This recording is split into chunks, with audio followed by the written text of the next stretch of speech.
Iran की तरफ से कोई ऐलान हमने नहीं देखा। अमेरिका की तरफ से ऐलान आया है सीज फायर का लेकिन एक ज्यादती अमेरिका की तरफ से हुई है और अमेरिका ही ने हमला किया और उसके बाद उसके जवाब में ईरान ने बहुत ज़बरदस्त हमला किया और उनके अड्डों को तबाह बर्बाद कर दिया है। लिहाजा अगर सीज फायर की बात हो भी रही है तो ईरान और अमेरिका के दरमियान हो रही है, लेकिन इसराइल से कोई बातचीत नहीं हो रही है। इसराइल ने जो ज्यादती की है, जो हमला किया है उसको सज़ा मिल रही है और उससे ज़्यादा सज़ा मिलना चाहिए। इसके अलावा गज़ा में जो उसने नरसंहार किया, उसने जो कत्लेआम किया, बच्चों और औरतों को मारा है उसने और दूध पीते बच्चों को ख़त्म किया है, उसकी सज़ा भी इसराइल को मिलना बहुत ज़रूरी है। लबनान में जो उसने जुल्म किया उसकी भी सज़ा उसको मिलना चाहिए। ये नहीं कि जो चाहे वो करे और बाद में पीछे हट जाएगा, हाँ भाई सुलह हो गई, सब आप पीछे हट रहे। उसको सज़ा मिलना चाहिए, उसके जुर्म की सज़ा मिलना चाहिए। दूसरी चीज़ ये है कि आप ईरान के जो एटमी रिएक्टर्स पर आपने हमला क्यों किया? क्या साहब खतरा है हमें, उससे खतरा है। तो इसराइल से पूरे रीजन को खतरा है, तमाम अरब मुल्कों को खतरा है, तमाम मुसलमान मुल्कों को खतरा है। तो क्या मुसलमान मुल्कों को इजाज़त दी जाएगी उनके रिएक्टर पर हमला करें? क्योंकि खुद को भी तो खतरा है कि अकेले इसराइली को राइट है, अधिकार है कि हमला करे कि वो खतरा है।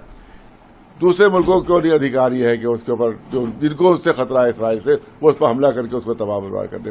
वन साइडेड एक खाली इख्तियार है, सिर्फ वन साइडेड है। लिहाजा इसके मतलब कि ईरान को भी पूरा इख्तियार मिलना चाहिए कि वो वहाँ की जो रिएक्टर्स पर हमला करके उनको तबाह बर्बाद कर दे। वो जिस तरह से उसने हमला किया यहाँ के ऊपर, तो उसके रिएक्टर्स भी तबाह होना चाहिए, इसराइल के रिएक्टर्स भी तबाह होना चाहिए, वहाँ के एटमी तहसीबात जो है उनको भी तबाह होना चाहिए, बर्बाद होना चाहिए, क्योंकि पूरे इलाके को खतरा है इसराइल के जरिए से। लिहाजा वन साइडेड मामला नहीं है, मामला दूसरों तरफ से होना चाहिए।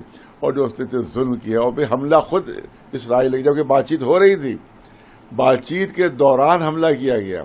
इसका मतलब है कि बातचीत धोखा थी, खाली अमेरिका धोखा दे रहा था, बातचीत का धोखा था और उसी दरमियान उसने हमला कर दिया ताकि ईरान बेखबरी में मारा जाए वो। और उसके बाद यही हुआ कि बहुत बड़ा नुकसान ईरान का हुआ, क्योंकि उन्होंने उनको बातचीत के जरिए समझ भी तसव्वुर भी नहीं था उनको कि यहाँ पर हमला हो जाएगा। इसीलिए उन्होंने, और उसके बाद जो रिएक्शन उन्होंने किया, तब इसराइल को अंदाज़ा हो गया कि ईरान की ताकत क्या है। उनको अंदाज़ा हुआ जब तबाही हत्तर मची थी वहाँ के ऊपर, तब उनको अंदाज़ा। अब वो हाथ जोड़ रहे हैं कि साहब माफ़ कर दो हमें, माफ़ कर दो हमें। नहीं, माफ़ करो, जिससे गलती की है उसको सज़ा तो मिलनी चाहिए उसको, और सज़ा मिल रही है उसकी। आधा इसराइल तबाह हो चुका है, हाफ ऑफ द इसराइल जो है डिस्ट्रॉयड, तो इसकी सज़ा उसको मिल रही है। दूसरी चीज़ ये, कोई भी गोल जो उन्होंने तय किया था इसराइल ने हमला करते वक्त, तो अमेरिका ने जो उसको उकसाया था हमले के लिए, कोई गोल उनको हासिल नहीं हो सका। टोटल 100% ईरान की जीत हुई है और वहाँ के जो रहबर उनकी जीत हुई है।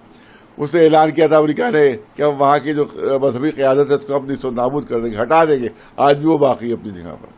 उन्होंने कहा था कि उनके जो वो है एक्टिव रिएक्टर तबाह करके इनको पीछे हटे देंगे। आज भी वो ऐलान कर रहे हैं कि हम बनाएंगे, उससे फ़ायदा उठाएंगे। हम एटम बम नहीं बनाएंगे, लेकिन पब्लिक के लिए उस एटमी रिएक्टर से वो फ़ायदा उठाएंगे। लिहाजा उसमें भी पीछे नहीं हटा।